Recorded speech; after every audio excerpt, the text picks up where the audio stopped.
1억 모으기가 쉽지 않죠. 특히 사회초년생 분들은 더 어려우실 거예요. 월급이 300만 원이고 반을 저축한다고 하더라도 무려 5년 반이나 걸리니까요.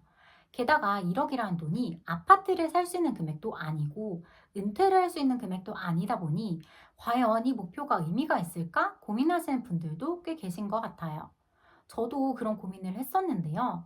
하지만 실제로 1억을 모으고 나니 왜 그렇게 다들 1억부터 모으라고 하는지 조금은 알 것 같았어요. 오늘은 제가 1억을 모으면서 어떤 변화들이 있었는지 진솔하게 나눠보려고 해요.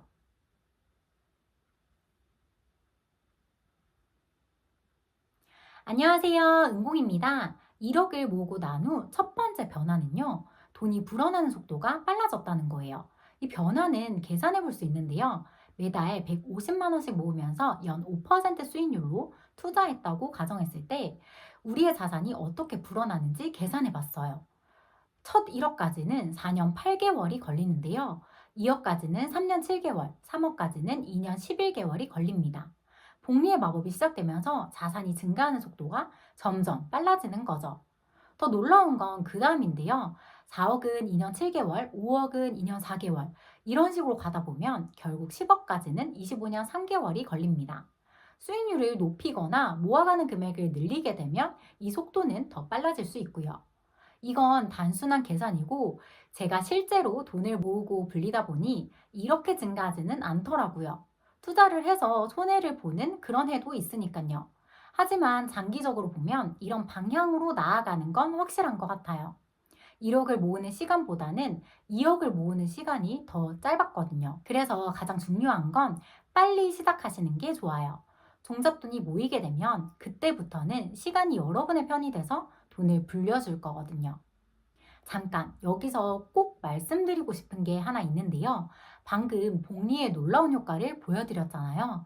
그런데 사실 이 복리가 우리 인생의 최대 위험이 될 수도 있어요. 왜냐하면 빚에서도 똑같은 복리가 적용될 수 있거든요. 예를 들어 신용카드 연체 이자가 연 20%라고 하면 1,000만 원의 빚이 1년 후에는 1,200만 원이 되고 2년 후에는 1,440만 원으로 불어나요. 거기에 연체 가상 금리까지 더해지면 사실 감당할 수 없는 속도로 불어나는 거죠. 혹시라도 티끌 모아 티끌이야 라고 생각하면서 월급만큼 혹은 그 이상으로 소비하는 분들이 계시다면 꼭 한번 생각해 보셨으면 좋겠어요. 아, 다음 달에 갚지 뭐 라고 생각하면서 쉽게 대출을 하다 보면 빚이 엄청난 속도로 늘어날 수도 있거든요. 특히 카드론, 비상금 대출 이런 것들은 비교적 쉽게 대출을 받을 수 있어서 꼭 한번 더 생각해 보시면 좋겠어요. 복리는 우리 편으로 만들면 최고의 무기가 되지만 반대로 작용하면 인생을 무너뜨릴 수도 있거든요.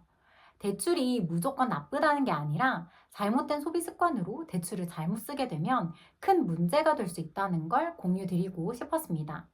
두 번째 변화는요, 투자에 대한 고민을 하게 됐어요. 수익률을 높이면 돈이 불어나는 시간을 단축할 수 있다고 앞에서 말씀드렸잖아요. 그러다 보니 어떻게 하면 수익률을 높일 수 있을까를 고민하게 되더라고요. 아마 더 적은 금액을 모으고도 이걸 느끼시는 분들도 계실 거예요.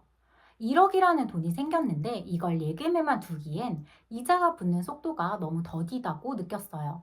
그래서 그때부터 투자를 본격적으로 시도하기 시작했는데요. 잃어보니까 알겠더라고요. 예를 들어서 50%를 잃게 되면 원금을 회복하기 위해서는 그 시점부터 100%의 수익이 필요하거든요. 우리가 열심히 일해서 모은 피 같은 돈이잖아요. 그래서 저는 점점 더 잃지 않는 투자에 관심을 갖게 되더라고요. 당연히 저도 수익률을 높이기 위해서 위험 자산에도 투자를 하는데요. 잃더라도 괜찮은 비중으로 관리하려고 노력해요. 이건 사실 각자의 투자 성향과 가치관에 따라 많이 다를 수 있는 부분이에요. 다만 투자를 직접 해보지 않으면 내가 어디까지 감내할 수 있는지, 또 어떤 투자를 좋아하고 나한테 맞는지, 이런 것들을 알기가 참 어렵다고 생각해요. 그래서 1억을 모으기 전부터라도 소액으로 투자를 조금씩 경험해 보시면 정말 좋을 것 같아요. 그럼 저보다 더 빠른 속도로 돈을 모아 가실 수 있을 거예요. 그리고 그런 경험이 목돈을 본격적으로 굴릴 때 정말 큰 도움이 될 거예요. 세 번째로 달라진 건 의외로 돈을 모으고 싶은 욕심이 더 커졌다는 거예요. 처음에는 1억만 모으면 만족할 것 같았거든요. 근데 실제로 1억을 모으고 나니까, 어? 이제 2억도 가능할 것 같은데? 라는 생각이 들더라고요. 그리고 돈을 불리는 속도를 높이기 위해서는 수익률을 높이는 것보다 더 확실한 방법은 바로 모아가는 금액을 늘려나가는 거거든요.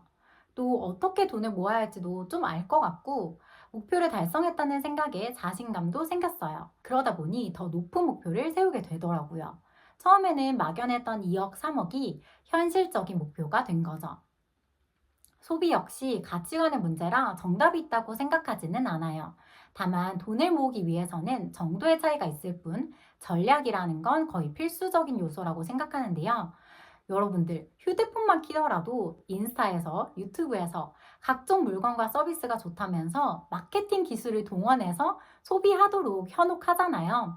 솔직히 저도 아직 쓰고 있는 화장품이 남아 있는데 지금이 최저가야. 성분이 좋아. 이런 각종 이유로 미리 더 쟁여두기도 하거든요.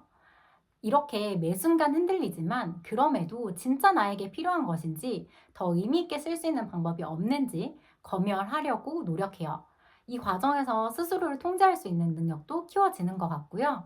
소비를 통제하면서 돈을 더 많이 모을 수 있게 됐어요. 네 번째로 달라진 건 돈에 대한 시야가 넓어졌다는 거예요.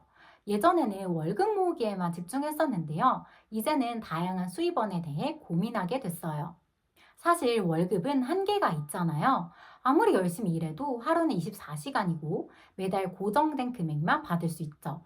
그래서 월급 같은 노동 수입 외에 자본 수입을 만들어야 된다는 걸 좀 깨달았어요. 처음에는 부동산을 해야 하나, 주식을 해야 하나, 아니면 사업을 해야 되나 고민하면서 뭘 해야 할지 막막했었는데요. 천천히 공부하고 시도하면서 제가 할 수 있는 것들을 찾아가고 있어요.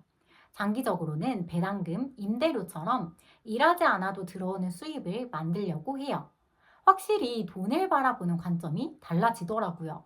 그냥 월급을 모으는 거에서 끝이 아니라 돈이 돈을 부르는 그 선순환을 고민하기 시작하는 거죠. 마지막으로 개인적인 이야기를 하나 더 나누고 싶은데요. 사실 저는 지금 새로운 도전을 하고 있는 중이에요. 안정적인 직장을 그만두고 사업을 준비하고 있거든요. 처음 해보는 일이다 보니까 사실 모든 게 낯설어요. 시장 조사, 고객이 원하는 거 찾기, 내 상품과 서비스를 개발하기, 이런 것들을 다 처음 해보고 있거든요. 혼자 해내야 되는 부담감도 크고 시행착오도 정말 많이 겪고 있습니다. 회사 다닐 때는 정해진 시간에 일하고 월급을 받았는데 지금은 더 많은 시간을 일하면서도 수입은 오히려 줄었죠. 그래서 가끔은 내가 잘하고 있는 걸까? 하는 불안감이 밀려올 때도 있어요. 하지만 얼마 전에 우연히 본 한 문장이 저한테 큰 위로가 되더라고요. 물이 들어올 때 노를 젓는 게 아니라 노를 계속 젓다 보면 물이 들어오는 때가 있다라는 말이었어요. 지금 당장은 힘들어도 꾸준히 노력하다 보면 기회가 올 거란 희망이 생기더라고요. 아마 여러분의 자산 불리기 과정도 비슷할 거예요. 처음에는 월급을 모으는 것도 쉽지 않고 투자를 하다 보면 실패를 하기도 하고 때로는 자괴감이 들 수도 있어요.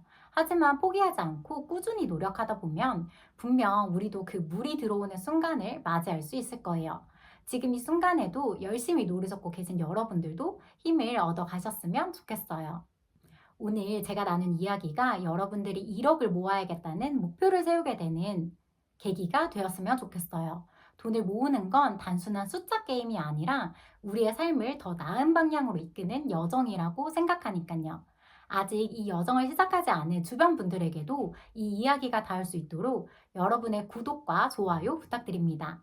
우리가 함께하면 더 많은 분들이 긍정적인 변화를 시작하실 수 있을 거예요. 오늘은 1억이 제 인생에 어떤 변화를 가져왔는지 이야기를 나눠봤는데요. 돈이 불어나는 속도가 빨라지고 투자에 대해서도 고민하게 됐어요. 돈에 대한 시야가 넓어졌고요. 더 높은 목표를 향해 도전하게 됐어요. 이런 변화들을 말씀드렸는데요.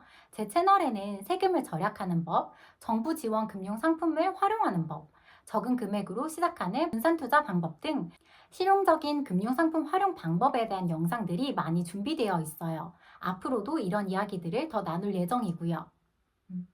오늘 영상이 도움 되셨으면 좋겠고요. 오늘도 영상 봐주셔서 감사합니다.